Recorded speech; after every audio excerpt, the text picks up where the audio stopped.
Okay, here we go. Sum and difference formulas. So today we're going to be looking at a lot of formulas and using them. You do get a cheat sheet with formulas for your test, but even working with these, you'll end up memorizing them. All right, so here we go. But you still get your cheat sheet. You still get your formula sheet. All right, so here we've got sine of 15 degrees. And I know you're wondering, well, we've been working with radians for so long. Why are we going back to degrees? These formulas are just a little easier to learn with the first time with degrees, and so here we go. We'll switch back to radians after this. And so, sine of 15 degrees, we know 15 degrees isn't on our unit circle, so how can we find the sine of 15 degrees? I mean, obviously we could pick up our calculators, but let's say we lived in a world where all the calculators disappeared. Then what? All right, so we've got to come up with two angles, and those two angles have to add up to 15 or subtract to equal 15. So when we think about it, we've got to find two angles that either u plus v, so u just stands for an angle, v stands for a different angle, u plus v equals 15. Okay, that's not going to be helpful, right? 5 plus 10 is 15. Okay, but 5 and 10 are not on our unit circle, so that's not helpful. But this one, an angle minus an angle, that one could work for us. Can we think of two unit circle angles that we take one and we subtract another and we get 15? Yeah, there's actually two pairs that we could choose. We could either choose 60 and 45 or 45 and 30. So let's go ahead and pick 45 and 30, and this is how we would write it. Okay, so we know we're going to take the sine of 45 minus 30, and then we're going to use this formula over here, and all we're going to do is we're just going to follow it. So I've already done this so I don't make mistakes while I'm writing and talking at the same time. I basically just plugged in 45 wherever u was, and I plugged in 30 wherever v was, and then I'm like, this is good. I'm going to go ahead and remind us with our unit circle of the coordinates at 45 degrees and the coordinates at 30 degrees. And then we're going to go ahead and use that. We know what the sine of 45 is, cosine of 30, and I know it's weird to be working with degrees again. You can slow me down and pause because I'm not slowing myself down by writing. So here's what I do here. This is multiplication. So I have root 2 times root 3, which is root 6. 2 times 2 obviously is 4. Same thing here, root 2 times 1 is root 2, 2 times 2 is 4. Let's talk about this. Root 6 minus root 2, that is not root 4, right? We know we can multiply roots, right? We could say root 6 times root 2, well, that would be root 12. Or we could even divide. Root 6 divided by root 2, that would be root 3. But we can't add and subtract roots unless they're the same. Like root 6 plus 3 root 6s, well, that would be 4 root 6. All right, you get it. All right, so the only thing we can do is put this, my rectangle's a little bit moved down, but that's okay. I don't think I can move it. But anyways, root 6 minus root 2 all over 4. That is our answer. That's what we would put into Delta Math. All right, so here we're going to do cosine, and we're back to radians. And we need to come up with something, either something plus something equals 7 pi over 12, or something minus something equals 7 pi over 12, because 7 pi over 12 is not a unit circle angle. And so we're also like 12, well, shoot, none of our angles have 12 in the denominator. And that gives us a sign, a sign that all of our denominators we have to change to be 12. And I will tell you on Delta Math, all of the denominators are going to be 12, at least in 2026. They may change that after this, but that's how it is.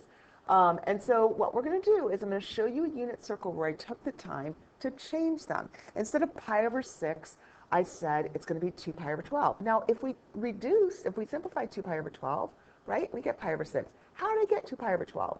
I multiplied the numerator by 2 and the denominator by 2, right? Same thing, pi over 4 now becomes 3 pi over 12. Pi over 3 becomes 4 pi over 12. Are any of those going to be helpful to reach 7 pi over 12? Yes, they are going to be helpful, right? We can use 4 pi over 12 and 3 pi over 12 to add up to 7 pi over 12. And there we go. So we know that we're going to be using this, we're going to be using this formula right here. Okay?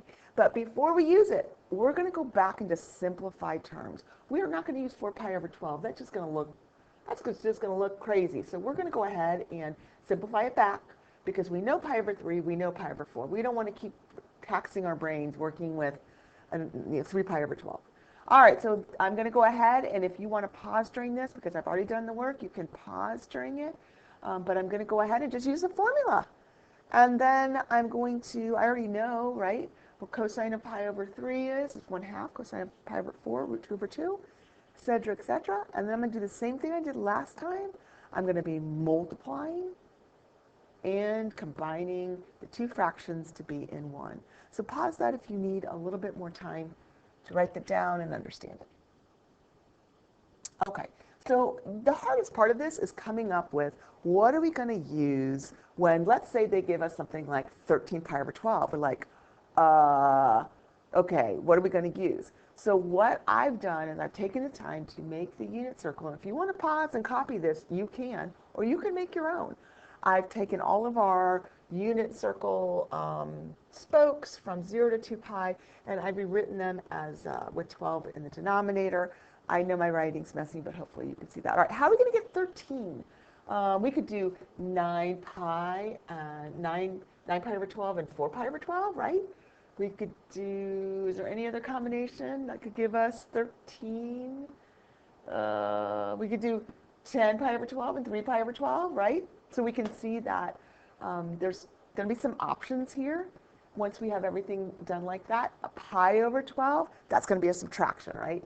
We could do 4 pi over 12 minus 3 pi over 12. We could do 9 pi over 12 minus 8 pi over 12, right? A couple different ways to get that. And then 11 pi over 12, let's see, that could be 8 pi over 12 plus 3 pi over 12, right? That would get us to 11. 9 pi over 12, 2 pi over 12. All right, those are the two ways I see. You could probably use subtraction to get to 11. But this is going to help you if you want to pause this and write the unit circle down. Now, once again, you're going to have to be able to do this when we do the Delta Math test. This will not be on your formula sheet, so make sure that you know how to change fractions so that they have a denominator of 12, and you change the numerator accordingly. All right, so if you notice that in the beginning we had a tan formula, and I'm not going to give you we're not going to go through a tan formula problem, but because it's just plugging and chugging. It's just the same thing we've been doing. The formula looks a little different. But what I will say is when you go to simplify,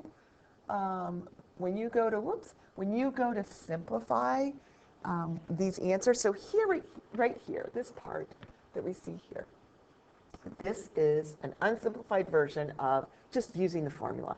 They gave you a problem. I don't know what the problem was because this is something that someone asked me to do to simplify, and I did it in class. So let's say they gave you a problem and you used the tangent formula, and this is what you got. And you put it in Delta Math, and they said, no, thank you, ma'am. No way, sir. No way, whoever you are. I don't know why I have to say those things. All right, so we have to simplify this. And the first thing we're going to do is we are going to rewrite the -1 and the 1 as a fraction. So we can combine the numerator and we can combine the denominator. So when we do that, we can say -2 plus root 2 over 2.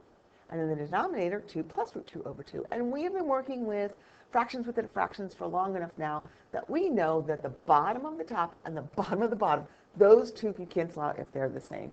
And so that's what we're left with, and that will be the answer. I think that's it. Let's see. Oh, there it is again, that unit circle. All right, go and do your Delta Math, and thank you for joining me, and I'll see you in class.